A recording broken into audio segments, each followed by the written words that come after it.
Bismillahirrahmanirrahim. Sahabalar salgan çıyır jol. Ulandısı. Mecza ibn Saur as-Sadusi. Mecza ibn Saur, jekeme-jeke betteşүүдө 100 butparasты öldürgөн batır joker. Анын майдан таласындагы айгышкан салгылаштарда канча душмандын жанын кыйганын элестетүүгө болбойт. Тарыхчылардын пикирлеринен. Көз алдыңарда Алла жоокерлеринин каарман баатырларынын үстүлөрүнөн Кадисиянын чаңын күбүп, аларга Аллах берген жеңишке сүйүнүп жатышат. Алар майдан таласында шейит кеткен бир туугандарына Аллах берген сыйлыкка төөлөрү көккө жетип кубанууда. Алар өзүнүн таасындыгы жана чоңдугу боюнча Кадисиянын жанындагыдан кем эмес жаңы салгылашка барууга жаналык албай оолугушууда. Алар Аллах элчисинин халифи Умар ибн Хаттабтан жихадты улантып, Хосройдун тактысын кулатууга буйрук келишин чыдамсыз менен күтүшүүдө. Даңктуу жана жолдуу жоокерлердин чыдамсыз күтүүсү узакка созулбады. Мединадан Куфага Аль-Фаруктун чабарманы Куфанын акими Абу Муса Аль-Ашариге өз аскерлерин Басрадан чыккан мусулман аскерлерине кошуу тууралуу буйрук алып келген эле. Андан соң бириккен кол Ахваз багытына жүрүш жасап, Хурмузанга жетип, анын аскерин талкалап, Хосрой тактысын бермети жана Перс өлкөсүнүн дөөлөтү болгон Тустар шаарын бошотууга тийиш эле. Абу Мусага халиф жөнөткөн буйрукта ал жүрүшкө Бану Бакр урусунун жол башчысы даңктуу баатыр Мажза ибн Саур ас-Садусини кошо ала баруусу керектиги айтылат. Абу Муса Аль-Ашари мусулмандардын халифинин буйругун аткарып, өз аскерлерин чогултуп, Мажза ибн Саур ас-Садусини анын сол канатына коет. Басрадан келаткан мусулман аскерлерине кошулуп, бириккен кол Аллах жолунда жүрүшкө аттанат. Мусулмандар шаар артынан шаарларды бошотуп, чыңдоолорду душмандан тазалайт. Хурмузан болсо алардын кысымына чыдабай улам артка чегинип отуруп, Тустар шаарына жетип калат да анын коргоочуларына кошулат. Хурмузандын аскери бекинип алган Тустар Персиянын эң кол шаарларынын бири болгон. Ал эң ажайып аймакта жайгашып, сепили өтө бекем болчу.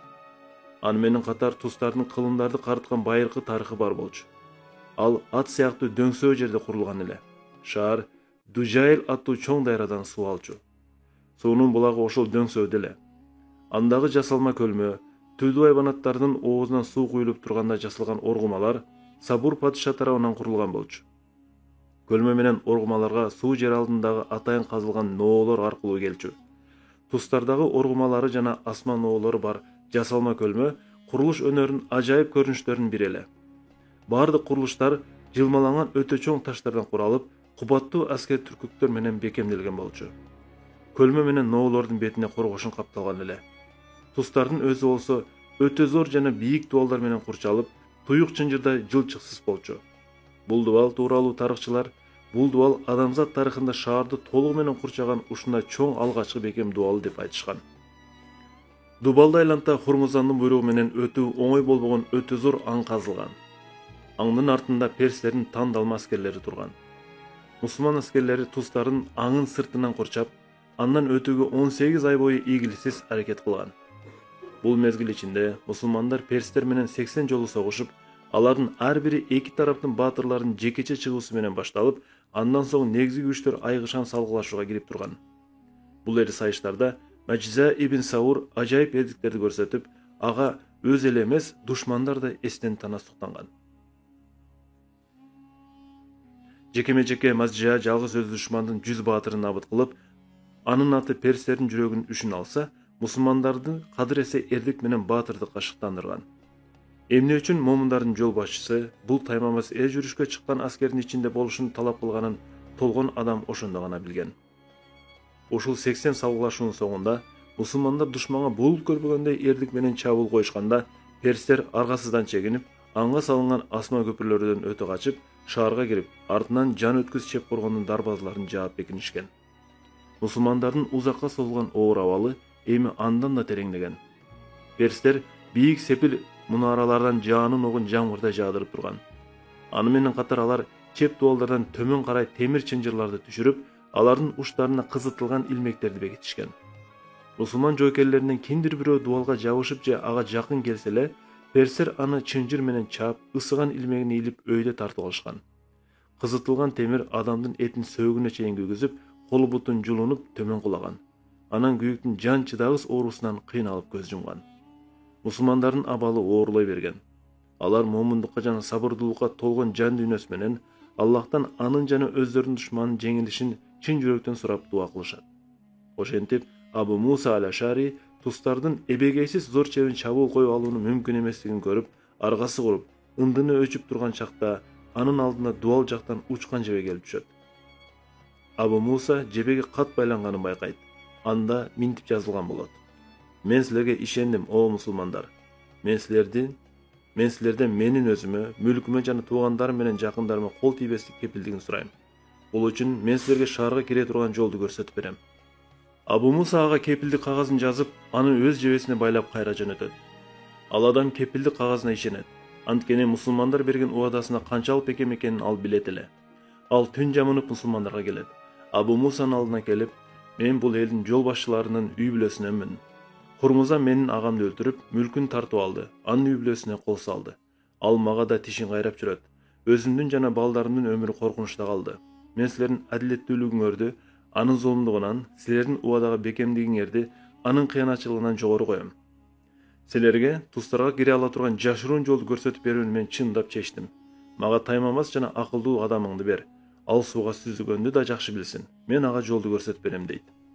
Абу Муса аль-Ашари өзүнө Мажиза ибн Саурду чакырып абалды түшүндүрүп, адамдарыңан бирди бер. Акылдуу, таймамас болсун, сууда жакшы сүзө да билсин деп буйрат.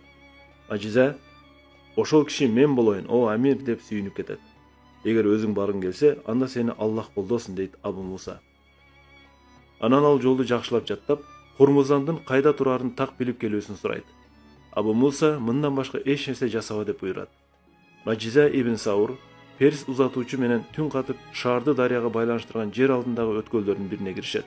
Өткөлдүн түбү менен суу агып жаткан болот. Өткөл кээде абдан кең болгондуктан сууну кеч басып жүрүшөт. Кээде ал ушунчалык ичкиргендиктен сүзүп өтүүгө туура келет. Кээде өткөл салааланып, каптал жактарына бөлүнүп, бир тарапка бурулат, кээде түз кетет. Ошентип келе берип, акыры шаарга чыккан жерге жетишет. Узатуучу Мажижага Хурмузандын агасын өлтүргөн кишинин чыңдалган ортосун көрсөтүп берет. Хурмузанды көргөн Мажижа жаасын алып, анын желкеге атмак болуп мээлей баштайт. Бирок Абу Мусанын чуу чыгарбай кел деген көрсөтмөсүн эстеп, өзүн токтотот да ошол эле жол менен таң ата электе кайтып келет. Абу Муса таймамас эр жана сууда сүзгөндү билген 300 жоокер тандап, алардын башчылыгына Мажижаны дайындайт. Анан аларга тийиштүү көрсөтмөлөрүн берип, жолго узатат. Шаарга чабуул коердун белгиси катары Аллаху акбар деп кыйкыргыла дейт. Мажиза аскерлерине сууда оңой болсун үчүн жеңил кийинүүнү буйрат. Куралдан жалгыз кылыч алдыртып, анын кийимдин ичине катып, денеге катуу тандырып коет. Жоокерлер караңгы кирери менен жолго чыгат. Мажижа ибн Саур өз таймамастары менен коркунучтуу өткөлдү аралап 2 саатка жакын жол жүрүшөт. Кээде чарчап чалыгып токтоп калып, анан кайра эле жолдун улашат. Акыры алар шаарга чыгаар жерге келишкенде, Мажиза өзү менен 80 гана жоокери калып, калган 220сы жолдо сууга чөгүп кеткенин көрөт. Мажиза жана анын жоокерлери шаар аймагына буту тиери менен жолунан чыкканын баарын өлтүрүп, шаардын коргоочуларын качырып жиберет. Сепилдин дарбазасына жетип, Аллаху акбар деген кыйкырык менен кенен ачып салышат. Сепил ичиндеги бул аскердик кыйкырык сепил сыртындагы ушундай эле кыйкырыктар менен коштолот. Мусулман аскерлери менен Аллахнын душмандарынын ортосунда ушунчалык айгышкан жана кан суудай аккан ушул салгылашууда согушту согуштардын тарыхынан да табуу мүмкүн эместир. Кырчылдашуу туу чокуга жеткенде, Мажиза ибн Саур салгылашып жаткандардын ичинен Хурмузанды көрөт. Кылычын жалаңдатып, аны көздөй жүгүрөт. Бирок Хурмузанды өзүнүн жүздөй жоокери курчап ибн Саурдан алакчылап кетишет. Мажиза Хурмузанды экинчи жолу көрүп качырып кирет. Мажиза менен Хурмузан жекеме-жеке салгылашып калышат. Экөөтүн кылычтарын бири-бирин шылып шөөрүлүп шилтешет. Мажизанын чапканы кыя кетип, Хурмузандыкы түз тиет.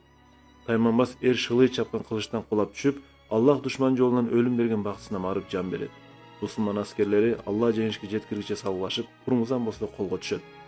Жеңиш ээлери улуу жеңиш тууралуу кабары менен Меккеге жол тартып, Хурмузанды башындагы асыл таштар чөгөрүлгөн тажысы, үстүндө алтындалып тигилген падышалык кийим менен алдыга салып, аны халиф өз көзү менен көрсүн үчүн алып жөнөшөт. Жеңиш ээлери ошон менен халифке өз баатыры Мажиза ибн Саурдун курман болгонуна терең кайгыруу менен чын жүрөктөн көңүл айтышканын билдирүүгө аракет кылышкан. Усайд ибн аль-Худайр: Ошол периштелер сени угушту, о Усайд, Мухаммед Аллахнын элчиси. Меккелик өспүрүм Мусайб ибн Умайр ислам тарыхындагы биринчи үгүттүк топтун курамында Ясирбке келет. Ал Ал-Хазрач урусунун жол башчыларынын бири Асад ибн Зураранын үйүнө токтойт. Асадтын үйүн ислам чакырыгынын борборуна айлантып, Мусаб Аллахтын элчиси саллаллаху алейхи ва саллям тууралуу айтып берип, жаңы динди үгүт кыла баштайт. Бара-бара жаш үгүтчү Мусаб ибн Умайрдын чогулуштарына Ясирбтин адамдары улам көбөйүп чогула берет. Адамдарды анын ачык айрым маеги, жөнөкөй жана ишенимдүү жүйөлөрү, сылык мамилеси, ошондой эле дайыма жүзүнөн нур тамызып турган аруу дини тартчу. Андан сырткары анын Куранды билип, аяттарын уккулуктуу үнү менен кыраатын келтирип окуп берип турган адамдарга абдан жакчу. Бул үнүнүн таасирине жүрөктөр жумшарып, көздөрдөн жаш чыкчу. Жаңы мусулмандар дин үчүн күрөшүүчүлөрдүн катарына келип кошулбаган бир дагы чогулуш өтчү эмес. Бир жолу Асад ибн Зурара өз мейманы үгүтчү Мусаб ибн Умайр менен Бану Абдул Ашхал урусунан келген адамдарды тобун тосуп алып, ислам динине кирүүнү сунуштамак болуп сыртка чыгышат. Алар Бану Абдул Ашхалдын бактарынын бирине кирип, таза суу кудугунун жанында курма көлөкөсүнөн орун алышат. Мусабтын жанына мусулмандардын тобу жана жөн гана аны уккусу келгендер чогулуп калат. Мусаб алар менен маегин баштап, исламга чакыра баштайт. Алар болсо анын керемет сөздөрүн кунт коюп угуп отурушат. Ал-Аус урусунун жол башчылары Усайд бин Ал-Худайр менен Саад ибн Муазга бир киши келип, жакын жерде Меккелик үгүтчү пайда болгонун жана аны Асад ибн Зурар алып келгенин айтат.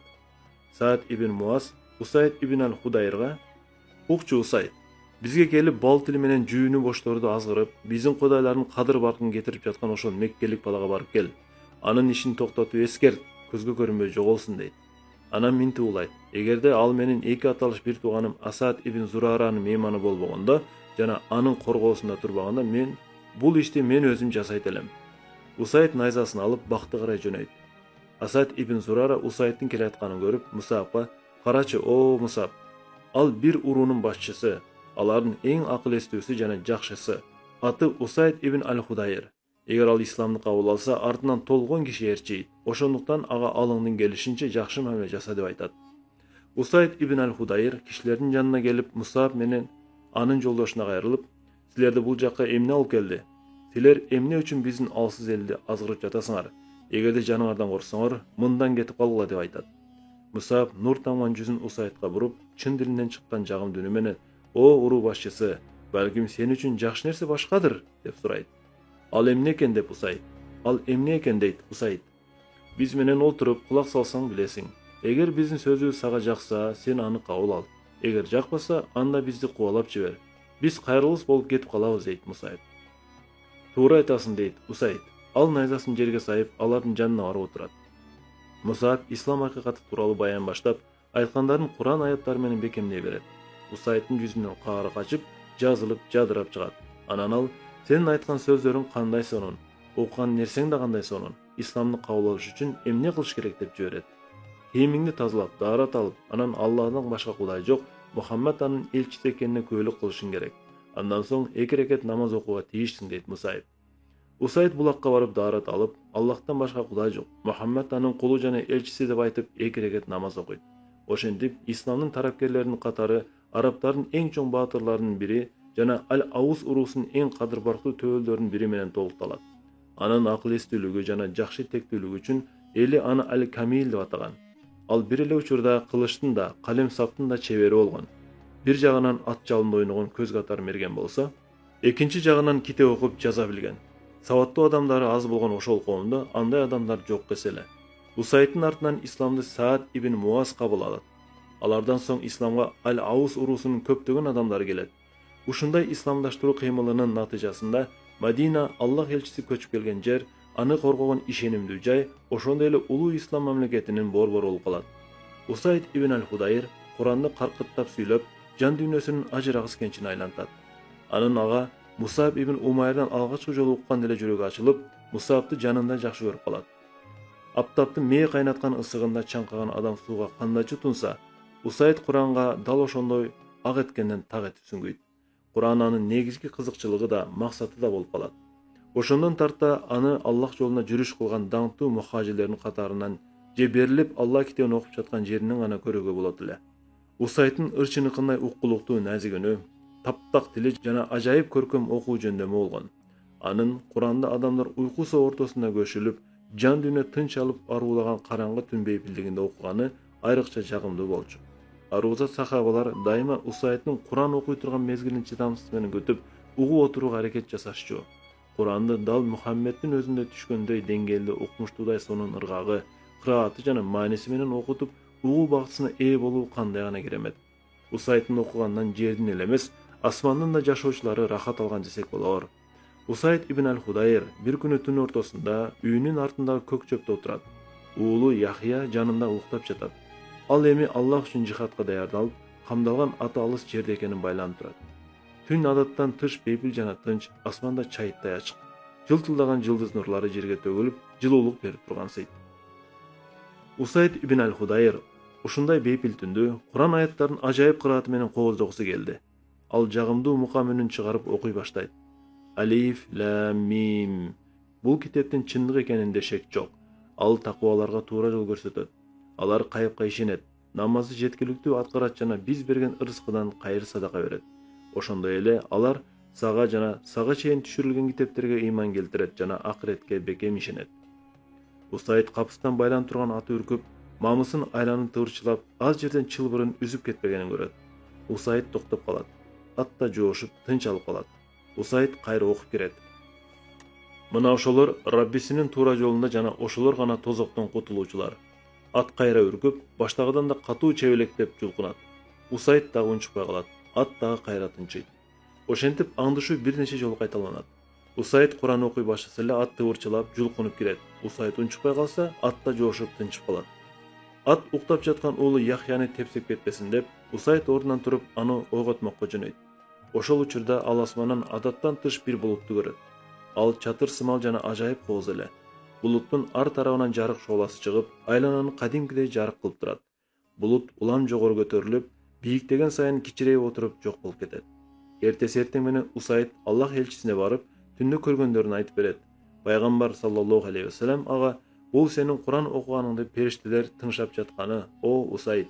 Эгер сен окуганыңды уланта берсең, алар эч кимден жашырынбай элдин баарына көрүнмөк" дейт. Усайд ибн аль-Худайр Куранды кандай жакшы көрсө, Аллахтын элчисин да ошондой жакшы көргөн. Анын өзүнүн айтканы боюнча, Куран окуганда да, Аллахтын элчисин үгүт же маек учурунда көргөндө да, анын жан дүйнөсү арууланып, ыйманы бекемделген. Усайд Аллах элчисине колу тийип же жүзүнөн бир сүйүп алууну аябай көксөп самайт. Ыңгайлуу учур көп өтпөй эле келет. Бир жолу Усайд өзүнүн куш сөздөрү менен элди эрмектеп турган болот. Алардын бири жакын турган Аллах элчисине жагып, ал Усайдты капталган нукуп коет.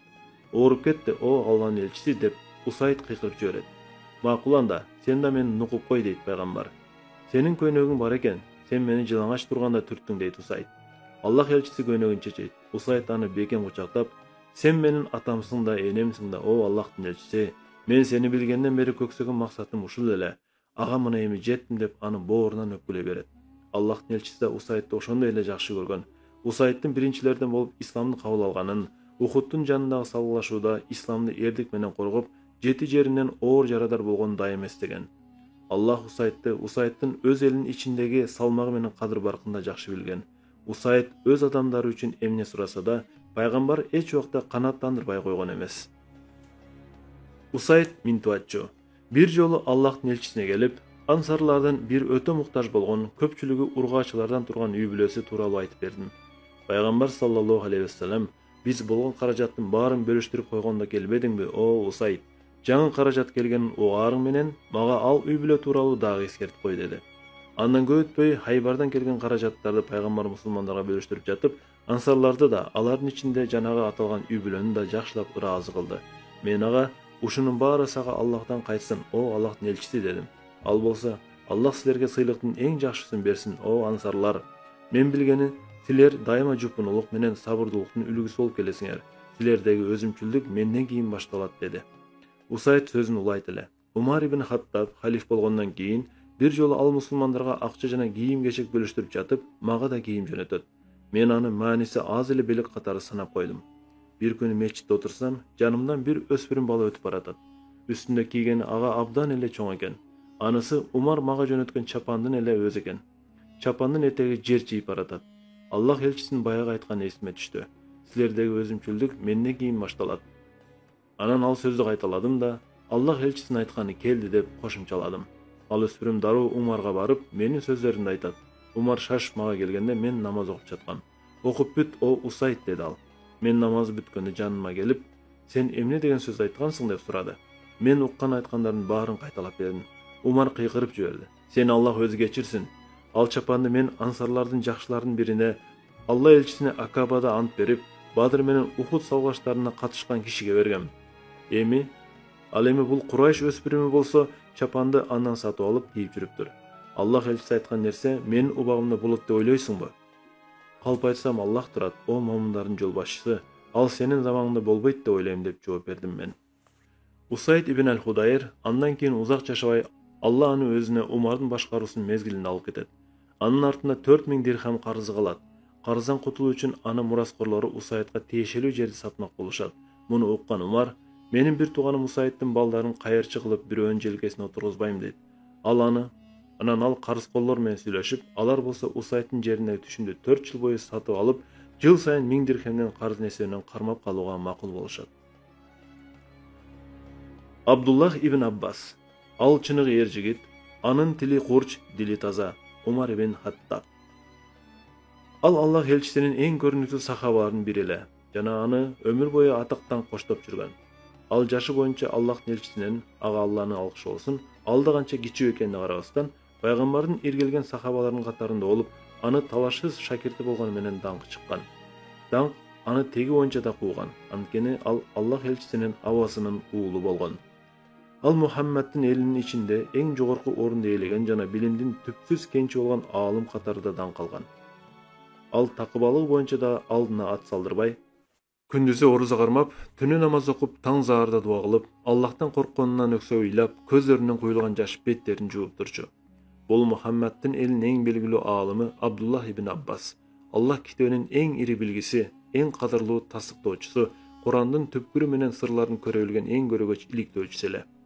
Ибн Аббас хижрага 3 жыл калганда дүйнөгө келип, Аллахтын элчиси саллаллаху алейхи вассалам көз жумганда ал болгону 13 гана жашта болчу. Ошого карабастан ал мусулмандар үчүн пайгамбар тууралуу 1660 хадис сактап берип, анын баары Аль-Бухари менен Муслимдин хадистер жыйнагына киргизилген. Аны төрөлөрү менен Алланын элчисине көтөрүп барышып, ал өзү чайнап жаткан курмасын энесинин сүтүнөн мурда ымыркайдын оозуна салат. Ошентип, Ибн Аббастын ичине кирген эң биринчи зат пайгамбардын арууш лекеи болот. Ошон менен катар ал такыбалыкка да, акыл эстүүлүккө да жетет. Кудуреттүү Аллах, ким акыл эстүү болсо, ал чоң жакшылыкка жетет дейт. Бала 7-ге чыкканда Аллах элчисинин ажырагыс жолдошуна айланып, көлөкөсү сыяктуу ээрчип жүрөт. Пайгамбар даарат алам десе, Ибн Аббас суусун даярдап берет. Намаз окуса, артында туруп ал да намаз окуйт. Пайгамбар сапарга чыкса, Ибн Аббас да кошо жөнөйт. Ошон менен катар анын жүрөгү таза, акылы зирек болуп, көргөн билгенин баарын эстеп калган. Ибн Аббас өзү тууралуу мындай дейт. Бир жолу Аллахтын элчиси даарат алмак болду. Мен суукамды ясалсам, ал ыраазы болуп калды. Пайгамбар намаз окууга камданып, мага катар тур деген ишара кылды. Ошентсе да мен адаттагыдай эле анын артына турдум. Намаздын соңунда ал мага эңкейип, "Сен эмне мага катар турган жоксуң, Абдуллах?" деп сурады. "Мен үчүн сен ушунчалык зор жана күчтүүсүң. Ошондуктан мен сени менен катар турууга татыксызмын, о Аллахтын элчиси" дедим мен. Ал колун асманга жайып, "О Аллах, буга акыл эс бере көр" деп дуа кылды.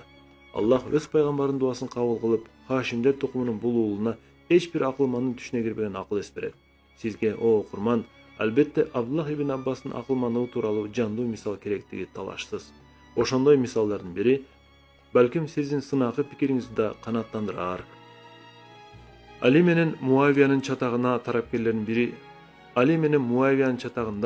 тарапкерлердин бир тобу Алиге каршы чыкканда, Абдуллах ибн Аббас ага келип, "О момундардын жол башчысы, мага ал кишилер менен сүйлөшүп келүүгө уруксат берчи" деп сурайт.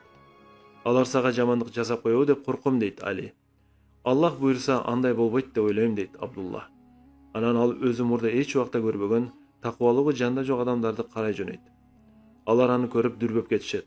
"Салам айтабыз сага, о Ибн Аббас, сенин эмнеге келгениңди билсек болобу?" "Мен силер менен сүйлөшөйүн деп келдим" дейт Абдулла. "Сүйлөшпөгүлө аны менен" деп кыйкырышат айрымдары. "Сүйлө, кулак сенде" дешет башкалары. "Силер Аллах элчисинин аталаш бир тууганына, андан сырткары кызынын күйөөсүнө доомат коюп, ишиңер чыкпай жатканын уктум. Ал пайгамбар саллаллаху алейхи вассалам ишенген эң биринчи адам эле. Ушул чынбы" деп сурайт Абдулла. biz anın 3 işine makul emesmiz deşet alar. Alar emne işler deyit Abdullah. Birincisi, al Allah'ın dinini adamlardan sot dayında koydu. Ekinçisi, al Ayşe jana Muaviye menen bolgon soğuşta olju jana tutkun albay koydu. Üçüncüsü, musulmanlar aganıp berip öz jetekçisi kılıp dayındaştı da al momunların jol başçısı namын özünden alıp koydu deşet alar. Eger men sizler eç tөгүндей algız Allah'ın kitabından okup Allah elçisinin hadislerinden aytıp bersem öz sözüңөрдөн kaytıp pikiриңерди özgөрtösүңөр dep surayt Abdullah. Ооба deşet alar. Abdullah düşündürüp keret. Sizlerden al Allah'ın dinini adamları sot kılıp dayından degen domatыңар boyunca aytayın. Kudrettүү Allah mындай деген. O imana gelgenler, haramga gelgende can janavarlарды öldürбөгүлө. Al эми kim atayla öldürse, al öldürgөнү жараша arаңардагы эки адилет адамдын чечими боюнча mal kurbanlık kılışı gerek. Sizlerge Allah'ın naalatı olsun. Boğası çeyrek dirhem turgan koyandın ölümüne adilet bolor adamlar sotu, adam kanı, adam ömür jana aların jaraşısı boyunca adilet bolbay kılabı. Albatta musulmanların kanı menen aların elleşüsünde de deşet alar. Kanı emi birinci iş bittü dep surayt Abdullah. Ооба, kalp desek Allah durat deşet alar. Abdullah ulantat. Sizler Hazreti Ali'nin soğuşta Allah elçisinde bolup ayalları tutkunga albayt deysiңер. Sizler özüňer Ayşanyň tutkunga alıp gün katары mamile jasagaňar gelebi. Eger dooba deseňer, kafir bolasaňar. Eger Ayşa biziň enebиz emes deseňer de dinden çygasaňar. Kudrettүү Allah aga maktolar bolsun, mындай деген. Peygamber iman keltirgenlerin en jakını, al emi anın ayallary aların enesindey. Emi sizler kaysynysyny tandaýsyňar? Anan Abdullah bul masalede büttü dep surayt. Ооба, kalp aytsak Allah durat deşet alar. Abdullah ulantat. Sizler Hazreti Ali momunların jol başçısı namынан baş tartты dep jatasыңар. Men eskertkim gelet. Hudaybiya günü Allah'ın elçisi butparastlardan alar menen tüzülgen tınçlık gelişimge Allah'ın elçisi Muhammed uşunday çeşi dep жазууну talap kılgan ele. Butparastlar bolsa, eger biz senin Allah'ın elçisi ekeniňe işensek, anda seni üyden kууp çykpayt elek da seni menen soğuşpayt elek. Sen Muhammed ibn Abdullah dep жазышың gerek dep buga karşı çygyşkan. Peygamber bolsa aların talabına makul bolup, kalp aytsam Allah durat. Alar meni aldap ketse de men Allah'ın elçisimin degen. Emi bul işiňerde büttübü? Kalp desek Allah durat. Ооба deşet alar. Bul joluguşun natijası katары Abdullah ibn Abbas'ın akıldoluğu jana al aytkan tөгүндөлгүс жүйөлөр менен 20 000 adam kayradan ailenin tarapkeri bolup kalat. 4 000 kişi kaşkaygan çындыкты kabul albay kejelip, ailege düşmanlıktın köz karашında kala bergen. Abdullah ibn Abbas bilim alуу üçün jaş dayынан bolgon küç kuwatynın baaryn jumşap, munu özünün ömür maksatyna aylandyrat. Allah elçisi, aga Allah'ın alkışı olsun, tiriw gözde ilim bilimde dal oşol tüpsüz gençten alıp turgan. Allah elçisi, aga Allah'ın alkışı olsun, öz egesine ketkenden keyin Abdullah eň bilimdүү delgen sahabalarga barıp, alardın görgön bilgenin köşörüp үйrөнгөн. Al özü turalуу mындай dечү. Eger Allah'ın elçisinin kaysi bir sahabası жаңы hadis aytkan uğup kalsam, düştön kийинки uyku uçurunda anın eşigin aldına gelip, osogosuna kiyimimdi jerge düşüp jatıp alçumун. Kum, çaң uçurgan şamal menin keypimni geliştiriп ele koyçu. Men uyga gireyin desem dele eç kim joltuu bolmok emes. Bирок men kojoyundun uykusun buzbay, maga kara niyetin agartуу üçün atayla oşentçümün. Kojoyun sırtqa çıgarda butu maga çalınıp çoğuçup ketip, o Allah'ın elçisinin abasının oğlu, seni mında emne köyge alıp geldi. Sen meni çakırsaң dele sağa özüm barbayt bilim dep jibirчү. Menin sağa özüm gelgenim jakşı. İlim menen bilim kişiге öz gelbeyt. Al aga kişi özü umtuluşu gerek deçümün men. Oşentip men hadis tuuralуу suramjılap kirчүмүн. İbn Abbas ilim bilim alууda kançalık momunduk көрсөтсө, alimlerin da oşonço ele momunduk menen dаңızalagan. Bir jolu Kur'an'ı peygamberin oğlundan жазып turgan adam, sot öndürüşü, İslam hukuku, Kur'an oku jana murasto işi boyunca Madinadağı en iri hadis Zayd ibn Sabit jolga çyguuga kamdanıp, töөгө minse Haşim öspürümü Abdullah ibn Abbas anın malayınday bolup töөнүн tizginin karmap anın aldında turat. Zayd ağa, sagan tüünün gereği jok, o Allah elçisinin abasının oğlu deyt. Bizge alimlarga uşunda mamile kılуу buyurulgan deyt İbn Abbas. Kolunu beri sunçu deyt ağa Zayd. İbn Abbas kolun sunsa Zayd enkeyi anın kolundan öp, bizge peygamberimizin tuğanlarına uşunda mamile kılуу buyurulgan deyt Zayd. Oşentip İbn Abbas tınımsız jana köşörüp bilim ala örüp, akırı tereňdigi jana keňdigi boyunça ebegeysiz ilim bilim kençinin eýesi bolup kalat. At-Tabiinlerin eň ataktууларынын biri Masruk ibn al-Ajda al turalуу mындай deyt. Men İbn Abbas'ты görüp, al eň jakşı adam eken dedim. Men anın sözünü ugup, al eň çeçen adam eken dedim. Anı menen angemeleşip görüp, Ал эң билимдүү жана аалым адам экен дедим. Өзү эңсеген билимине ээ болгон тоң Ибн Аббас мугалим болуп элди окута баштайт. Анын үйү мусулман университетине айланат. Ооба, чындыгында эле биз бүгүн университет дегенди кандай түшүнсөк, дал ошонун маанидеги окуу жай болуп калат. Болгон айырмасы, азыркы университеттерде оңдогон, ал түрсүн жүздөгөн профессорлор болсо, Ибн Аббастын университети аны жалгыз өзүнүн күч аракети менен түзүлгөн. Анын жолдошторунун бири мындай дейт: Эгер Курайыштар буга сыймыктангысы келсе, чынында бул алардын чыныгы сыймыгы болмок дедим. Мен адамдар анын үйүн карай көчө-көчө болуп топтошуп алып, агылып келгенин көрдүм. Ибн Аббаска келгендердин көптүгүнөн алар кээде жолго да батпай калчу. Бир жолу ага келсем, эшигинин алдында топтошкон эл туруптур. Мен аны айтсам, ал мага daaratка суу камдап берчи деди. Daarat алып келип ордунан отурду да мага сыртка чыгып, Куран боюнча анын маанилери боюнча суроосу барлар киргиле деп айт деди.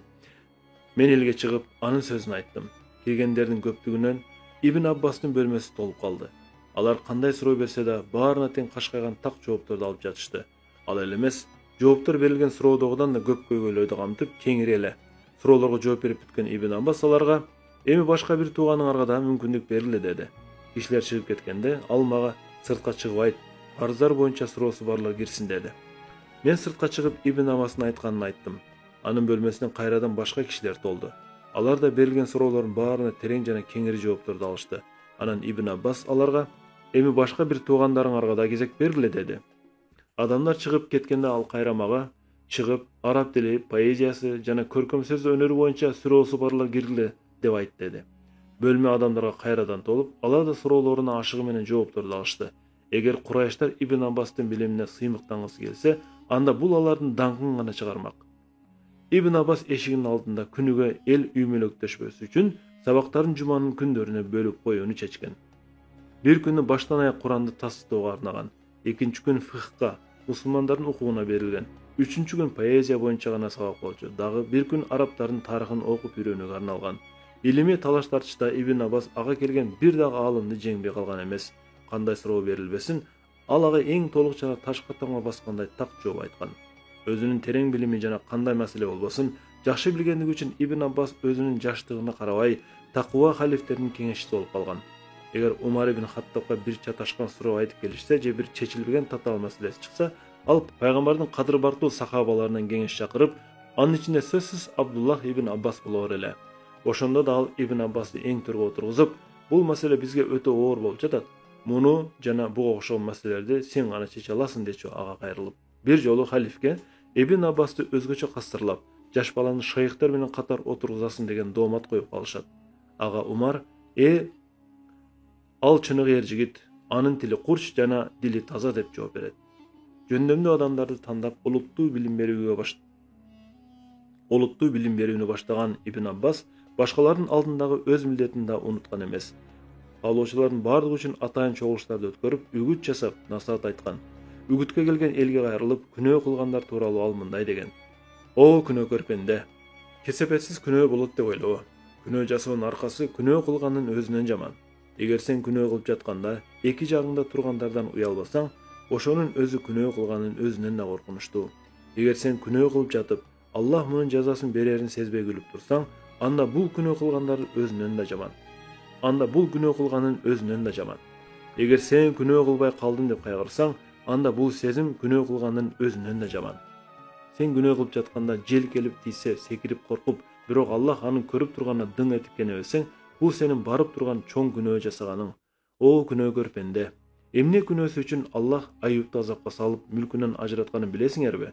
Анын күнөөсү бактысыз бечара ага жардам сурап кайрылганда ал карабай койгонунда. Ибн Аббас сөз берип, бирок аткарбай койгон, өзү жасаганды башкага жасабагыла деген адамдардан эмес эле.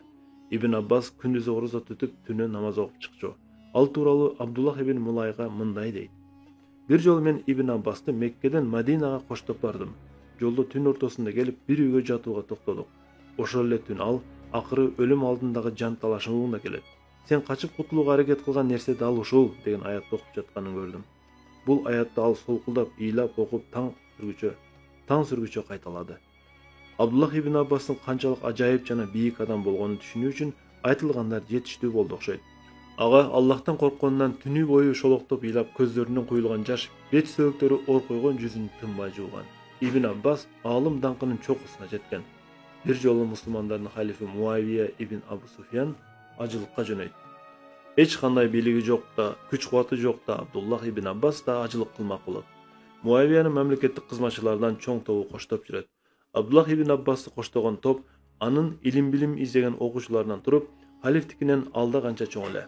Ибн Аббас 71 жашка чыгып, өмүр бою илим менен билимдин, акылмандык менен такыбалыктын булагы болгон. Ал каза болгондо жаназасын Мухаммад ибн ал-Ханафия окуйт. Анын көзү өткөн соң Аллах элчисинин сахабалары жана аларга замандаш пикирлештери өтө эле аз калган. Алар Ибн Аббасты акыркы сапарга узатып жатканда, карынын төмөнкү кырааты жаңырып турган. О жаны жаялган пенде, о эгиңе барып, анын ырайымына карк бол. Ал сага ыраазы.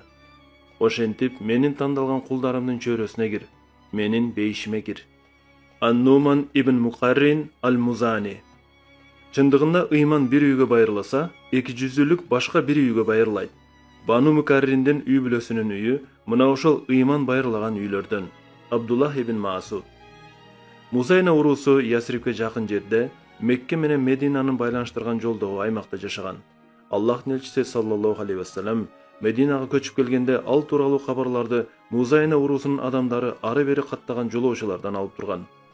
Пайгамбар саллаллаху алейхи вассалам тууралуу жалаң гана жакшы жаңылыктар айтылар эле. Бир жолу кечинде Музайна уруусунун жол башчысы Ан-Нуман ибн Мукаррин ал-Музани өз туугандары жана уруу төөлдөрү менен олтурат. Ал аларга: "О адамдар, калп айтсам Аллах турат. Мухаммад тууралуу бизде бир да жаман кабар жок. Андан боорукер болгула, жакшылык кылгыла, адилет болгула дегенден башка чакырык уга элекпиз. Адамдар ага сүрмө топ болуп кошулуп жатса, биз эмне карап отурабыз" дейт. Ана минти улайт. Мен өзүм болсо таң эрте аны карай жөнөөнү чечтим. Ким мени менен баргысы келсе, таң заарда даяр болсун. Ан-Нумандын айтканы алардын жүрөк түпкүрүнө жетип, сезимдерин козгойт. Таң кулан өбөк тартаары менен анын эшигинин алдына 11 тууганы жана Музайна уруусунун 400 атчаны чогулуп калат. Баарынын максаты аны менен Ясрибке барып, пайгамбарга жолугуп, Аллахнын динин кабыл алуу эле. Ан-Нуман ушунча көп адам менен пайгамбарга жана мусулмандарга кантип куру кол барабыз деп бүшүргөйт. Анткени ошол жылкы адаттан тыш кургакчылык Музайна уруусунун дээрлик бардык түшүмүн жок кылган эле. Ан-Нуман жана анын бир туугандары түшүмдүн калган катканын бүт жыйнап, бул жупуну белегин Аллах элчисине ала келишет. Ан-Нуман бардык жолдоштору менен бирге ислам динин кабыл алганын билдиришет. Ан-Нуман жана анын жолдоштору тууралуу кубанычтуу кабарга бүтүндөй Ясриб сүйүнөт. Анткени буга чейин бир дагы араб уруусу ислам динин буларча чогуусу менен кабыл алган эмес эле. Ошентип биринчи жолу бир эле учурда бир атанын 11 баласы жана уруунун 400 кишиси мусулман болуп калат. Ан-Нумандын исламды кабыл алганына арузат Аллахтын элчиси саллаллаху алейхи вассалам айрыкча кубанат. Кудуреттүү жараткан Аллах анын белегин кабыл алып, Курандын төмөнкү аятын түшүрөт. Чөлдүктөрдүн арасынан берген садакасын өзүнө зыян деп эсептегендери жана силерге бале келүүсүн самагандары да бар. Баленин жамандыгы алардын өзүнө тийсин. Аллах угуучу, билүүчү. Ошондой эле чөлдүктөрдүн арасында Аллага жана ахирет күнүнө ишенген, берген каржыларын Аллага жакындоо менен элчинин дуасына себеп деп эсептегендери да бар. Билип койгула, алар үчүн Аллага жакындык. Аллах аларды өз ырайымына киргизет. Аллах кечиримдүү, ырайымдуу. Аллах элчисинин саллаллаху алейхи вассалам туусу астына келген Ан-Нуман ибн Мукаррин эч олку-солку болбостон аскердик жүрүштөрдүн баарына катышат. Ашкан чынчыл Азирети Абу Бакир халиф болгондо Ан-Нуман Музайна уруусунун адамдары менен бирге анын тарабын чечкиндүүлүк менен коргоп, Кудай безелердин кутумун жок кылууга чоң таасир кылат. Халифат Аль-Фарук өткөндө да Ан-Нуман ибн Мукаррин зор ролду ойноп, тарыхтын эң жакшы иштер жазылган барактарында калат. Кадисиянын жанындагы салгылашуу алдында мусулман аскерлеринин кол башчысы Саад ибн Абу Ваккас Яздажур Хосройго согушпай келишүүнү сунуш кылып, Ан-Нуман ибн Мукаррин башында турган өкүлчүлүктү жиберет. Мусулмандар Персия падышачылыгынын борбору Аль-Мадаинге келип, Хосройдун кабыл алуусун сурашат. Хосрой мусулман өкүлчүлүгү келгенде котормо чалдырып, ага мындай дейт: "Алардан сурачы, биздин жерге силерди эмне алып келди? Эмне үчүн бизге каршы согуш баштап жатасыңар? Балким биз силерди унутуп калып, силерге барып өзүбүз согуш ачпаганыбыз үчүн эрдемсинип жаткандырсыңар" деп. Ан-Нуман ибн Мукаррин өз жолдошторуна карап: "Эгер каршы болбосоңор, мен силердин атыңардан жооп берейин. Эгер кимдир бирөөңөр өзү сүйлөгүсү келсе, ага да каршы эмесмин. Сөздү ошол баштасын дейт. Жок, сен айт дешет алар. Анан алар Хосрого кайрылып, биздин атыбыздан бул адам сүйлөйт. Анын айтканын ук дешет. Нуман Аллага жана анын пайгамбарына мактоолор жана алкыштарды айтып туруп мындай дейт. Бизге ырайым кылып, Аллах бизге пайгамбар жөнөттү. Ал жакшылыкка жол көрсөтүп, жалаң жакшылык жасоого буйрук берди. Ал бизге жамандыктын эмне экенин түшүндүрүп, аны жасоого тыюу салды. Эгер биз анын айткандарын кабыл алсак, бул үчүн ал бизге Аллахтан эки дүйнөнүн сыйын алып берүүгө убада кылды. Болгону аз гана убакыт өтүп, Аллах бизи тар дүйнөбүздү кеңейтти. Ийилген башыбызды көтөрдү. Көрө албастыктарыбызды бир туугандык жана боорукерлик менен алмаштырды. Ал бизге адамдарды жакшылыкка гана алып барчу жолго чакырууну, ошондой эле коңшуларыбызды да исламга чакырууну буйрду. Биз силерди жакшыны андан дагы жакшы кылган, адамдарды жалаң гана ушуга түрткөн биздин динди кабыл алууга чакырабыз. Бул дин жамандыктардын бетин ачып, аларды жасоодон сактайт. Ал ыймандууларды кудайсыздыктын караңгылыгы менен ээн баштыгынан чыгарып, чыныгы диндин жана анын адилеттүүлүгүнүн жарыгына алып келет. Эгер силер ислам динин кабыл алууга макул болсоңор, анда биз силерге жашооңордун жолу жана бардык иштериңерден мыйзам катары Аллахтын китебин калтырабыз. Анда биз кайтып кетебиз жана силер менен согушпайбыз. Эгер силер Аллахтын динин кабыл алуудан баш тартсаңар, анда биз силерден жизия алып өзүңөрдү коргоого алабыз. Эгер жизия төлөөдөн баш тартсаңар, анда силер менен согушабыз. Бул сөздү уккан Иязда журдун кыжыры кайнап, чындыгында силердей кара өзгө элди жер бетинен көргөн эмесмин. Силердей бытыраган жана жакырланган бир да эл жок. Силердин эл менен биздин чет жака аймактарыбыздагы башкаруучуларыбыз иш кылып кыңк эттирбей баш ийдирип келди эле, деди да анан бир аз тынчып сөзүн улайт. Эгер силерди бизге каршы аттанууга жокчулук мажбурласа, анда биз силердин элди тоюндуруу үчүн азык-түлүк берели. Башчыларыңар менен атактууларыңарды жакшылап кийиндирели. Үстүңөргө силерге жумшак мамиле кылган биздин башкаруучуну коелу. Буга өкүлдөрдүн ичиндеги бирөөнүн терс жобу Хосройду кайра өзүнөн чыгарып, элчиге өлүм жогу жаман, болбосо баарыңдын көзүңдү тазалайт элем. Силердин эми кылаар ишиңер жок, көзгө көрүнбөй жоголгула. Кол башчыңарга айтып баргыла, мен ага каршы баарыңды Кадисиянын аңына көмүү үчүн Рустам кол башчыны жөнөтөм деп кыйгырат. Өкүмдардын буйругу менен топурак салынган кап алып келишет. Аны өз кишилерине, муну булардын эң кадырлуусун жөнүн артып, менин элимдин көз алдында анын баарынын алдына салып айдап, менин падышалыгымдын борборунун дарбазасынан чыгарып койгула дейт. Сарай кызматчылары өкүлдөрдөн силердин эң атактууңар ким деп сурайт. Асим ибн Умар менмин деп алдыга чыгат. Капты ошого артып, ал Мадайиндин дарбазасынан чыгарылат. Анан ал топурак салынган капты өз төбөсүнө жүктөп, аны Саад ибн Абу Ваккаска алып келет да, Аллах мусулмандарга Перс өлкөсүн ачып, алардын жерине бийлигин орнотоорун айтат. Андан соң Кадисиянын жанындагы салгылашуу болуп, анын аңы миңдеген өлүктөргө толот. Бирок ал өлгөндөрдүн баары мусулман жоокерлери эмес, Хосройдун аскерлери эле. Кадисия жанындагы салгылашта жеңилүү менен перстер тынчып калбайт. Алар бардык аскерлерин бир жерге чогултуп, алардын жалпы саны абдан ашыккан 150 000 кишиге жетет. Мындай зор аскерди чогулган тууралуу кабар Аль-Фарукка жетип, ал жүрүштүн башында өзү турмак болот. Ошентсе да, мусулман жакшылары аны бул ойдон баш тартырып, бул эң олуттуу ишти аркалай алган ишенимдүү кол башчыга тапшырууну сунуштайт. Андай киши ким деп сурайт Умар ибн Хаттаб. Өз кол башчыларыңды өзүң жакшы билесиң, о момундардын жол башчысы дешет алар. Калп айтсам Аллах турат. Мен мусулман жоокерлерине кол башчылыкка эгер эки кол беттешсе, тез жана чечкиндүү аракет кыла алган адамды коем. Ал адам Ан-Нуман ибн Мукаррин аль-Музани дейт Умар. Оба, ал ошондой адам деп макул болушат аңдагылар. Умар ага кат жазып минтип айтат. Мага Нахаван шаарынын аймагында кудайсыздардын өтө чоң аскер топтору чогулду деп кабар келди.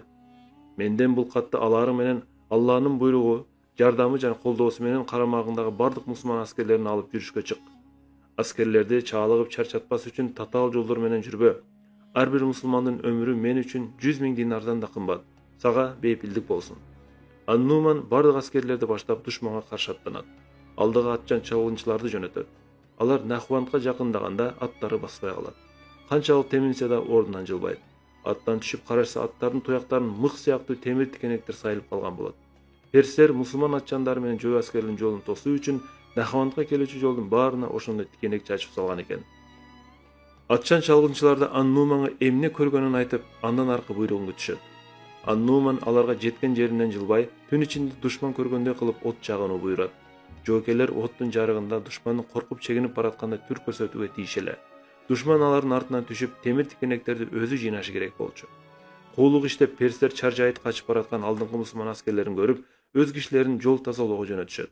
Мусулмандар капыстан чабуул коюп, шаарга келчү жолдордун баарын ээлеп алышат.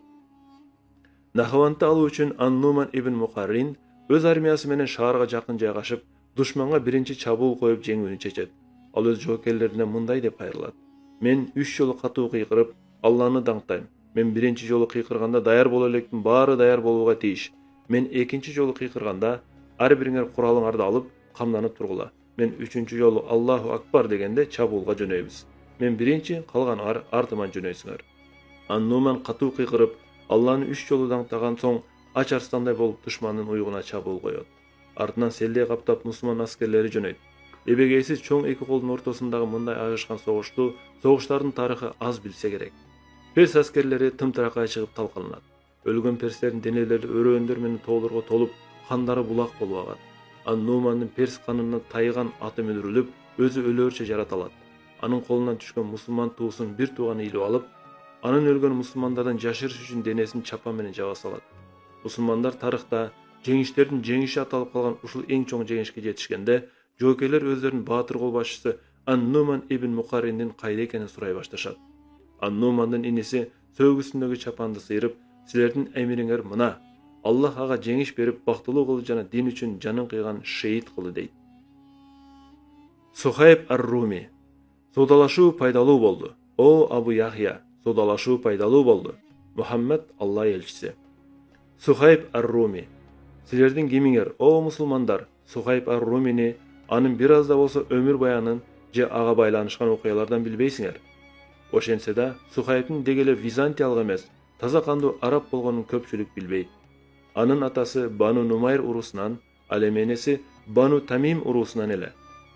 Сухайбты эмне үчүн византиялык деп калышканын тарыхы узак жана ал көптөгөн кадыр бартуу китептерде баяндалат. Алланын алгачкы аяттары өз элчисине келгенден 20 жылча илгери байыркы Ал-Абдулла шаарын Иран падышасы тарабынан коюлган Синан ибн Малик ал-Нумайри башкарган. Анын балдарынын ичинен эң сүймөнчүктүү уулу 5 жашар Сухайб болот.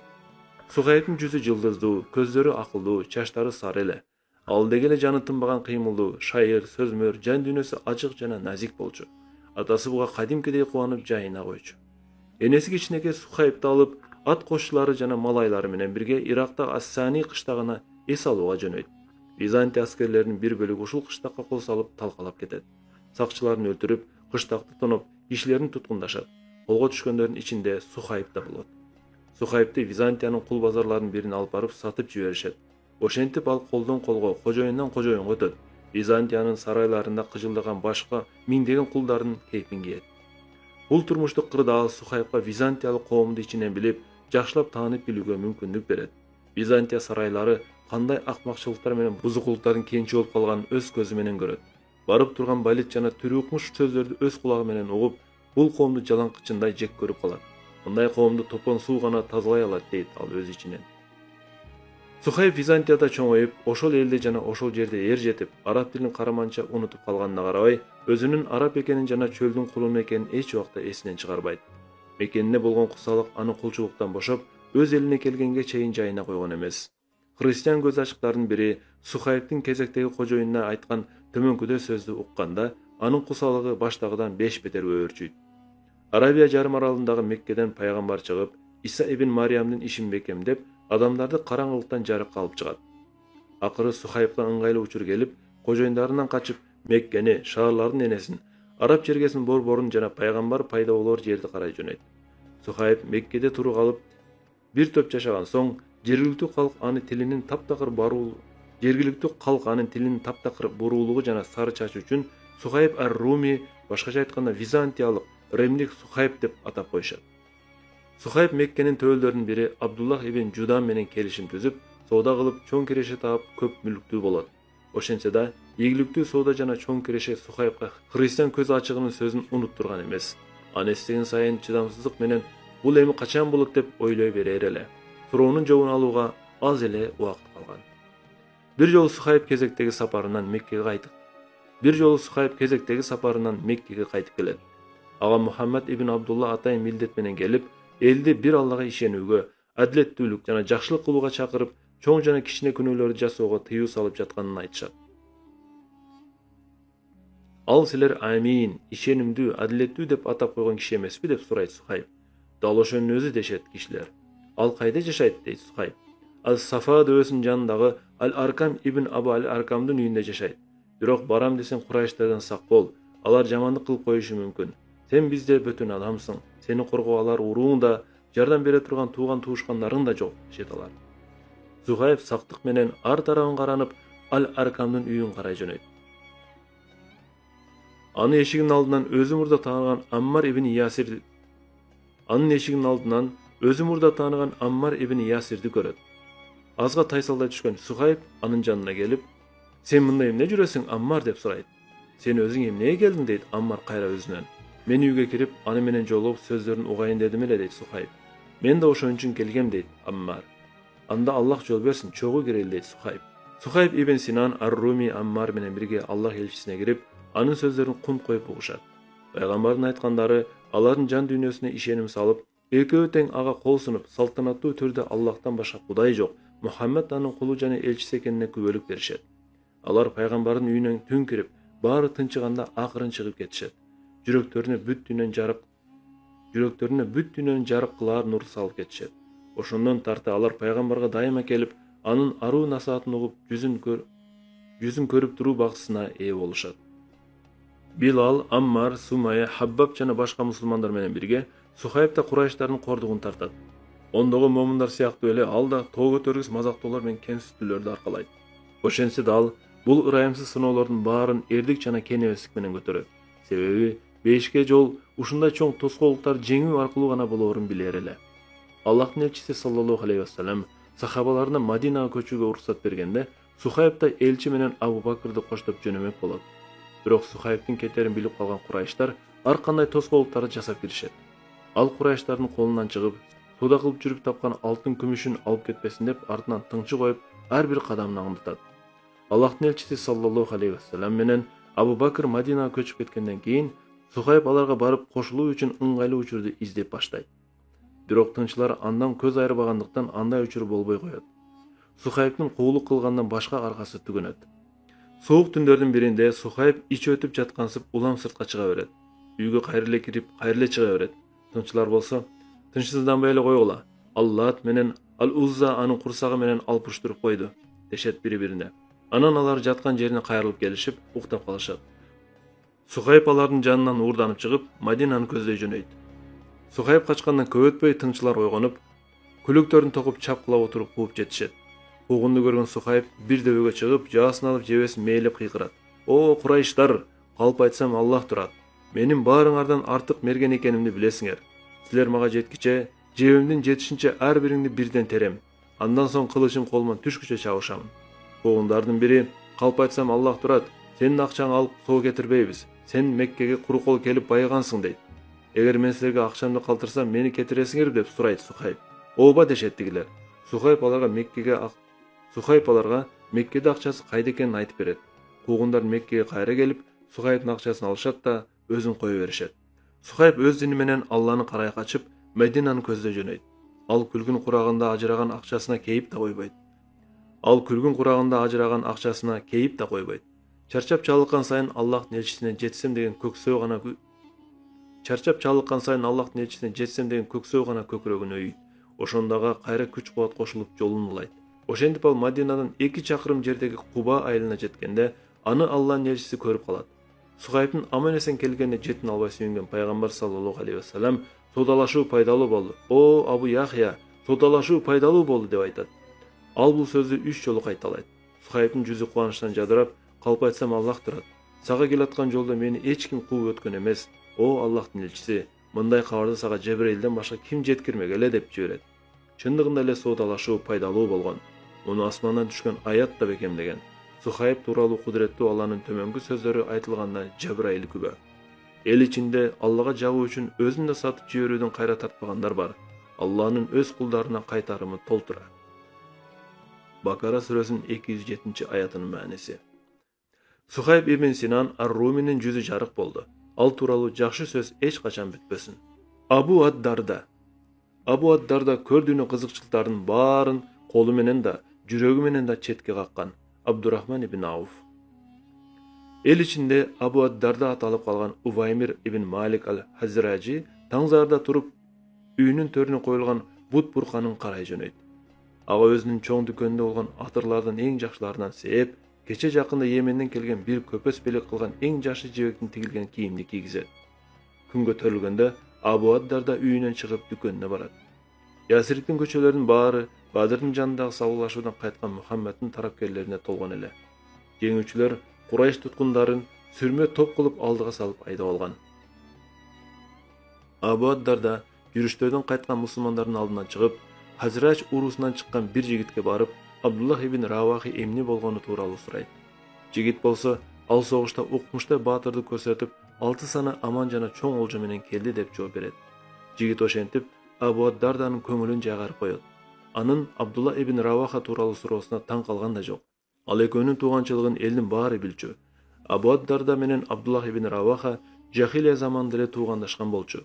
Ислам келгенде Ибн Раваха аны кабыл алып, Абу Ад-Дарда болсо андан баш тартат. Ошентсе да бул пикир келишпестик экөөнүн байланышын үзгөн эмес. Абдуллах ибн Раваха Абу Ад-Дардага тынбай каттап, исламга кирүүгө чакыра берген жана анын бутпарастыкта өтүп жаткан ар бир күнүнө өкүнгөн. Абу Ад-Дарда дүкөнүнө келип, бийигирээк жерге отуруп, малайларын жумшап, соодасын жүргүзө баштайт. Ал ушул учурда өз үйүндө эмне болуп жатканын билбейт эле.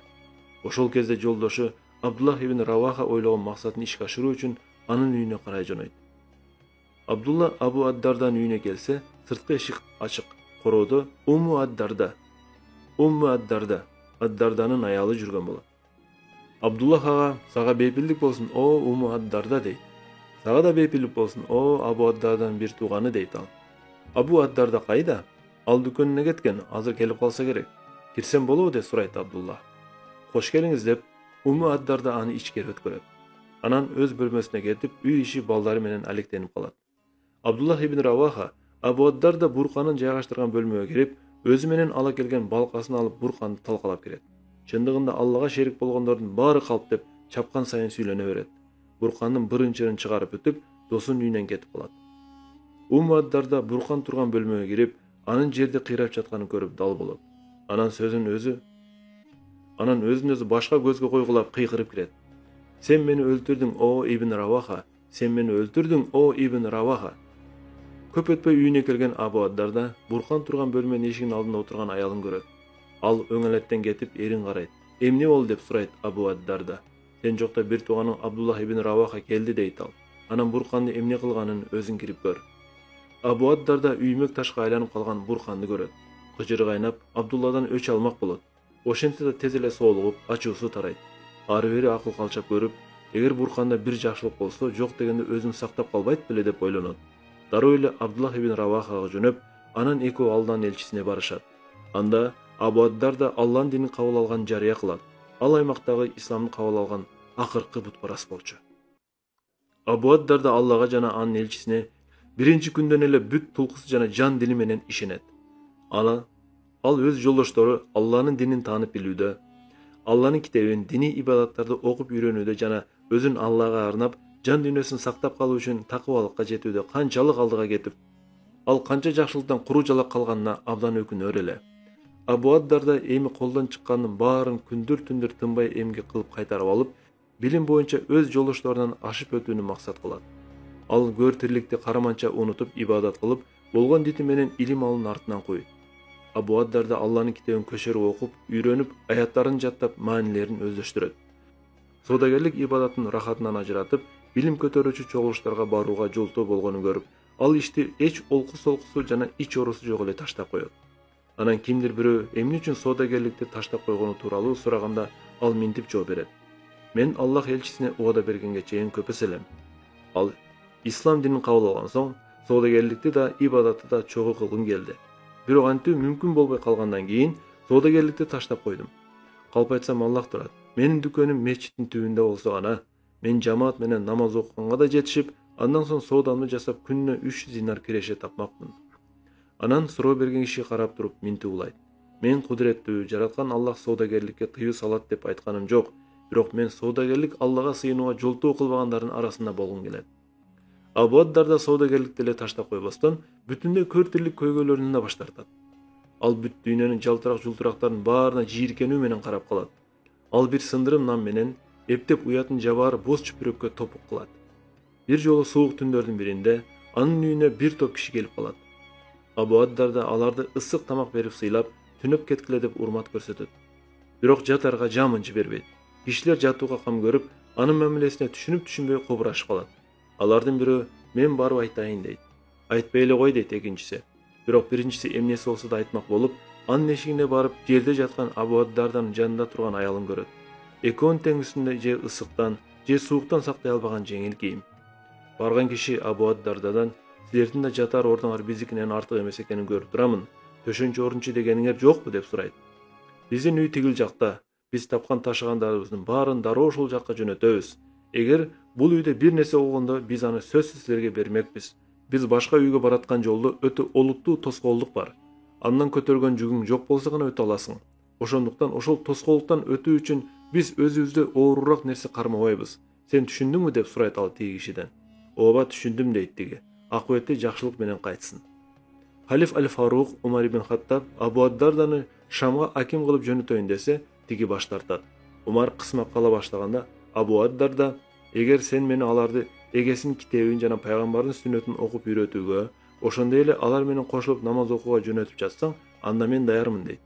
Бул сөздөргө Умар абдан кубанып, Абу Аддар да Дамаскка жөнөйт. Ал анда көптөгөн адамдар көр оокат менен көр дүйнө рахатынын артынан түшкөнүн көрөт. Абу Дарданын мындан үрөйү учуп, элди мечитке чакырат. Бардыгы чогулганда ал ордунан туруп мындай дейт. О Дамасктын эли, силер бизге дин боюнча бир тууган, үй боюнча коңшусуңар. Силер бизге душман менен күрөштө шериктешсиңер. О Дамасктын эли, силердин мага карата ниетиңерди түздөп, айтар кеңешимди угууңарга эмне тоскоол болуп жатат?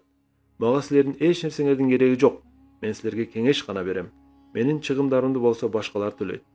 Мен силердин аалым адамдарыңарды ажал азайтып, ал эми түркү адамдарыңар билим албаганына көрдүм. Мен силердин кудуреттүү жана жараткан Аллах камсыз кылгандардын баарын алып, бирок ал буйруган нерселерди жасабай жатканыңарды көрдүм. Мен силердин өзүңөр сиңире албаган нерселерди топтоп жатканыңарды көрбөй турамбы? Силер өзүңөр жашабай турган үйлөрдү куруп жатасыңар. Силер жетпей турган нерселерден үмүт кылып жатасыңар. Силерге чейин да адамдар жашап, аларды көптү үмүт кылган. Анча көп убакыт өтпөй алардын баары топуракка айланды. Алардын үмүтүнүн баары текеберлик жана өзүн өзү алдоо эле. Ошентип алардын үйлөрү да көрүстөнгө айланды. Силер эстегилечи, о Дамашктын эли, адиттер эмне болгонун. Алардын байлыгы канча эле да, балдары канча эле. Бүгүн алардын мурасын менден жок дегенде 2 дирхемге сатып алар киши барбы? Отургандардын баары буркурап ыйлап жиберишет. Алардын ыы мечиттин сыртына да угулат. Ошол күндөн тарта Абу Аддар да Дамасктагы чогулуштарга барып базаларды кыдыра баштайт. Ал суроолорго жооп берип, түркөйлөрдү окутуп, ыгы келген ар бир учурду пайдаланып, ыкшоолорду шыктандырат. Бир күнү Абу Дарда көчөдө кишилер топтолуп алып, бир адамды тилдеп сабап жатышканын көрөт. Абу Дарда аларга барып, эмне болду деп сурайт. Бул адам чоң күнөө кылды дешет тигилер. Эгер бул адам кудукка түшүп кетсе, силер аны чыгарат белеңер деп сурайт. Албетте чыгарат элек дешет кишилер. Аны сөкпөгүлө да урбагыла дейт Абу Дарда. Андан көрө эскертип насаат айткыла. Силерге да ошондой күнөө жасатпаган үчүн Аллага мактоолорду айткыла. Сен аны жаман көргөн жоксуңбу деп сурашат кишилер. Мен ал жасаган ишти жаман көрүп жатам. Эгер ал андай күнөө жасаганын токтотсо, анда ал менин бир тууганым болуп калат дейт Абу Дарда. Күнөө жасаган киши буркурап боздоп жиберип, Кудайга жалынып тооба келтиргенин билдирет. Бир жолу Абу Дардага бир өспүрүм келип, мага насаат айтчы, о Аллахтын элчисинин сахабасы деп сурайт. Абу Дарда ага мындай дейт. О менин уулум, Аллахны сен жакшылыкта эсте. Ал сени жамандыктан кайтарат. О менин уулум, билим топто, оку, сага айтканды көбүрөөк ук, түркөй болбо. Анын арты жаман. О уулум менин, мечит сенин үйүң болуп калсын. Мен Аллах элчисинин мечит ар бир момундун үйү деп айтканын өз оозунан уккам.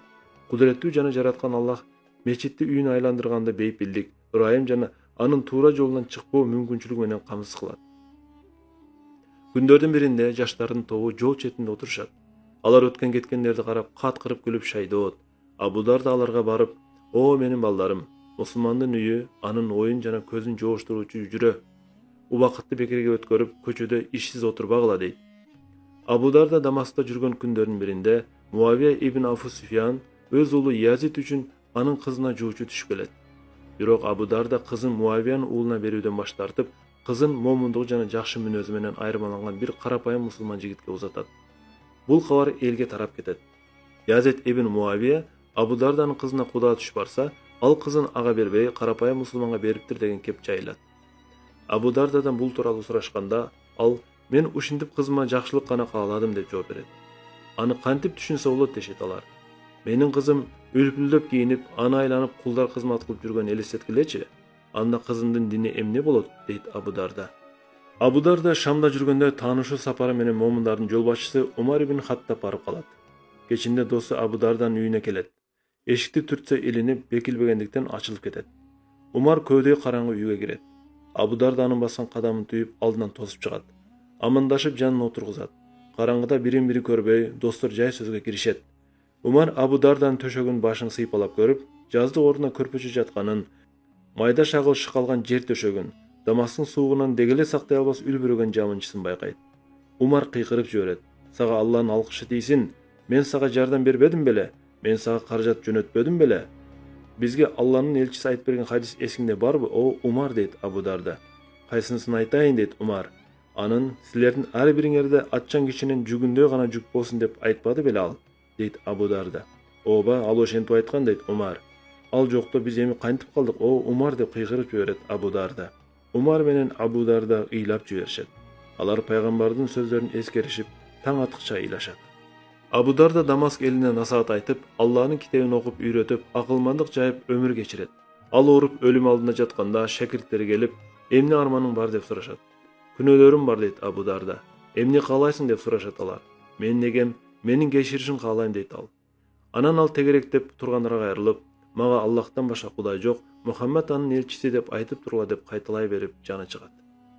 Abu Darda өз эгесине кеткенде, Ауф ибн Малик ал-Ашшаи түшүндө кең жашыл талааны, анда тигилген тери ала чыкты, айланасында жайылган чоң короо койду көрөт. "Булар кимге таандык?" деп сурайт ал. "Абдурахман ибн Ауфка" деп жооп беришет ага. Абдурахман болсо чатырдан чыгып, "О ибн Малик, мунун баарын жараткан Аллах бизге Куран аркылуу жөнөттү. Эгер сен ушул жол менен жүргөнүңдө эч убакта көрбөгөнүңдү көрөт элең, эч убакта укпаганыңды угат элең, эч убакта оюңа келбегенди табат элең" дейт ага. "А мунун баары кимге арналган, о Абу Мухаммад?" деп сурайт ибн Малик. Жараткан Аллах муну көрдүнө кызыкчылыктарынын баарын өз колу менен да, жүрөгү менен да четке каккан Abu Darda үчүн даярдап койду дейт ал. Zayd ибн Хариса. Калп айтсам Аллах турат. Zayd ибн Хариса жетекчи болго татыктуу жана ал менин эң жакшы көргөн адамым. Мухаммад Аллахтын элчиси. Сывада бинт Салаба өзүнүн Бану Маан уруусуна барып келмек болот. Жолдо аны 8 жашар уулу Zayd ибн Хариса ал-Каби коштоп барат. Алар туугандарына жетери менен уруунун турагына Бану ал-Кайын уруусунун аччандары кол салат. Алар мүлктөрүнүн баарын тоноп, төөлөрүн алып, кишилерин туткундап алып кетишет. Кол салгандар алып кеткен туткундардын ичинде Сауданын уулу Zayd ибн Хариса да болот. Алар баланы Укас жарманкесине алып барып сатууга коюп, аны бай Курайш дөөлөрүнүн бири Хаким ибн Хазам ибн Хувайлид 400 дирхемге сатып алат. Zaydтан сырткары ал дагы бир топ баланы сатып алып Меккеге алып келет. Анын Хадича бин Хувайлид аттуу эжеси инисин келген угуп учурашып сүйлөшкөнү барат. Хаким ага: "Эжеке, укчу, мен Укас жарманкесинен бир топ бала сатып келдим. Өзүңө жаккан тандап ал. Ал менин сага берген белегим болот" дейт. Хадича айым балдарды жакшылап карап чыгып, акылдуу көз карашы жагып, Zayd ибн Харисаны тандап алат. Ошентип ал баланы алып кетет. Көп өтпөй Хадича Мухаммад ибн Абдуллага күйөөгө чыгат. Хадича күйөөсүнө жакшы белек тартуу кылмак болуп, тартуу катары ага Zayd ибн Харисаны берет. Бактылуу бала Мухаммад ибн Абдулланын багуусуна өтүп, дайыма анын аруу коомунда болуп, жогорку адеп акылакка тунат. Ошол учурда анын уулунан ажырап, жаны жай албаган энеси ботодой боздоп, күн менен түндү кечирип жүрөт. Баланын өлүү тирүүсүн билбегени анын кайгысына кайгы кошот. Эгер тирүү болсо кайтарып алуу үмүтү бар эле, өлүү болсо эч бир аракеттен пайда жок болчу. Zaydтын атасы Хариса ошол кезде аны тыным албай бардык жерден издеп, жолоочулардан сурамжылап, кайгынын азабын тартып, санаасыз санга бөлүнүп, жүрөк эзген ырларды жамайт. Zaydтын күтүп азасын, эсен соосун билбедим. Ал тирүүбү, үмүтүм менин тирүүбү, абалким аны бир көрбөй өтүп кетемби? Калп айтсам Аллах белең го. азап кайгы атасы кабарсыздык экен го. Азаптуу сурап олтурам, сени каткан талааларбы, тоолорбу. Таң атканда сени ойлоп, күн батканда сени эңсеп, чаалапай чаап келатам төбөмдү минип сени издеп. Өткөнчө өмүр, чыкканчы жаным сени издеп, алдаса да үмүттөр, адам чиркин өлөт да. Ажылык мезгилинин биринде Заидтин уруусунун адамдары ыйык жерге келишет. Ыйык жайды айланып жатып, алар Заид менен бетме-бет чыгып калышат. Алар Заидти таанып, Заид болсо аларды тааныйт. Алардын ортосунда кызуу сөз башталып, бири-бирине суроо жооптору жамгырдай жаайт. Ажылык зыярат бүтүп, адамдар үйлөрүнө кайтып, Харисага келип, уккан көргөндөрдүн баарын айтып беришет. Хариса дароо жолго даярданып, жанына сүйүктүү уулун сатып алуу үчүн жетиштүү болор каражат алат. Сапарда Харисаны бир тууганы каап коштопормок болот. Эки атчан болгон ылдамдыгын үрөп, Меккени карай чаап жөнөйт. Келери менен Мухаммад ибн Абдуллага жетип, мындай дешет: "О Абдулмуталиптин уулу, силер Аллага коңшусуңар. Силер жардам сурагандын баарына кайрылышып, ачтарды тойгузуп, азапка түшкөндөрдү куткарасыңар. Биз сага сенин колуңдагы өз уулубуз үчүн келдик. Биз аны сенден сатып алууга жетер каражат алып келдик. Биздин арыз арманды угуп, кундун баасын айт. Силер кайсы бала тууралуу айтып жатасыңар?" дейт Мухаммад саллаллаху алейхи вассалам. "Ал сенин колуңдагы бала. Аты Заид ибн Хариса" дейт бир туугандар. "Силерге кундан да жакшыраак нерсе сунуш кылсам кантет?" деп сурайт Мухаммад саллаллаху алейхи вассалам. "Ал эмне?" деп жандарына түшөт ага-ине. "Аны чакырып сурагыла. Анын өзү мени же силерди тандасын. Эгер силерди тандаса, анда эч кандай кунтуну жок эле алып кете бергиле. Эгер ал мени тандаса, анда калп айтсам Аллах турат, анда мен ага макулмун. Сен адилеттүүлүктөн да жакшы иш кылып жатасың" дешет бир туугандар. Мухаммад Заидти чакырып, "Бул кишилер ким?" деп сурайт. "Бул менин атам Хариса ибн Шурахил, а бул болсо абам Кааб" деп жооп берет Заид. "Мен сага тандаганга мүмкүндүк берем. Кааласаң булар менен кет, кааласаң мен менен кал" дейт Мухаммад саллаллаху алейхи вассалам. Заид эч бир олку согу болбостон эле "Албетте сен менен калам" дейт. Заидтин атасы: "О жакшылык көрбөгөн Заид, сен кулчулукту атаң менен энең алмаштырдыңбы?" деп кыйгырып жиберет. "Бул адам мага мен андан эч убакта ажырабай турган бир нерсе берди" дейт Заид. Заидтин мындай мамилесин көрүп, Мухаммад саллаллаху алейхи вассалам аны колунан жетелеп ыйык жайга алып барат. Ал хижранын алдына барып, Заидти жанына отургузуп алып, Мухаммад саллаллаху алейхи вассалам Курайштарга мындай деп кайрылат: "О Курайш уруусу, бул менин уулум жана мураскерим экенин жарыялайм. Бул салтанаттуу антты уккан соң Заидтин атасы менен абасынын көңүлдөрү жайланып калат. Баланы Мухаммад ибн Абдуллага калтырып, алар өз уруусуна эч кооптонбой, канаттануу менен кайтышат." Ошол күндөн тартып Заид ибн Хариса Заид ибн Мухаммад аталып калат. Ал бул ысымды ислам баланы башка атага телүүнү жогунга чейин алып жүрөт.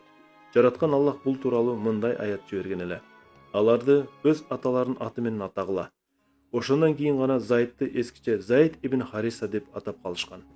Заид өз ата-энесинен Мухаммадты артык деп табуу менен кандай зор жакшылыкка ээ болгонун сезген да эмес. Ал өз ата-энесинен артык деп тапкан кожоюну бүт адамдардын өкүмдары жана Алланын өзү жараткандардын баарына жиберген элчиси экенин билген эмес. Жер бетинде батыштан чыгышка кулаш жайган Кудайдын мамлекети пайда болуп, ал такыбалык менен адилеттүүлүктүн булагына айланаарын, ал эми Заидтин өзү болсо бул улуу мамлекеттин пайда болуунун биринчи ташын коет деген ой анын түшүнө да кирген эмес. Мындай ойдун бири да анын башына келген эмес. Аллах өз ырайымын кимге кааласа жөнөтөт. Анын ырайымынын чеги жок. Заид өз тандоосун жасагандан бир нече гана жыл өтүп, Аллах туура жолдун дини менен өз пайгамбар Мухаммадты элге жиберет. Заид ибн Хариса эркектердин ишинен ага ишенген биринчи адам болот. Бул боюнча аны менен ким атаандаша алмак? Заид ибн Хариса Алла элчисинин кеңешчиси, анын ишенимдүү адамы, аскердик жүрүштөрдө күжүрмөн топтун башчысы, ошондой эле пайгамбар жокто Мадинанын акимдеринин бири болгон. Заид пайгамбарды саллаллаху алейхи вассалам өз ата-энесинен артык көрүп сүйгөндөй эле, арузат Аллах элчиси да аны жакшы көрүп, өз уулу катары эсептеген. Заид көпкө жок болсо, пайгамбар аны куста болуп сагынып, кайра пайда болгондо жаналы калбай сүйүнүп, элдин башкача алдынан тосуп чыгар эле. Аллах элчисинин Заид менен бир жолку жолугушуудагы кубанычын Айша минтип баяндайт. Заид ибн Хариса Мадинага келгенде, Аллах элчиси менин үйүмдө болчу. Заиддин эшик какканын билери менен Аллах элчиси кийинип кийинбей эле алдынан тосо жөнөп, Заидти кучактап өпкүлөп кабыл алды. Калп айтсам Аллах турат. Мен буга чейин да, мындан кийин да Алла элчисинин киндир бирөөнү минтип жарым жалаңач жүгүрүп, барып тосконун көргөн эмесмин. Пайгамбардын Заидти мынчалык жакшы көрөрү, мусулмандарга дайым болуп, аны сүйүктүү Заид атап, ага Аллахтын элчисинин сүймөнчүгү деген лакап ысым ыйгарат. Hicran 8-жылында Алланын буйругу менен анын акылмандыгына береке берсин, бири-бирин жакшы көрүшкөндөрдүн сезимдеринин бекемдиги сыналат. Аллахтын элчиси Аль-Харис ибн Умайр Аль-Азини кат менен Бусранын өкүмдарына жөнөтүп, аны ислам динин кабыл алууга чакырат. Аль-Харис Иордандын чыгыш жээгиндеги Мутага келгенде, ага Гассан эмирлеринин бири Шурахбил ибн Амир кол салат. Аль-Харисти кишендеп, анан асып өлтүрүшөт.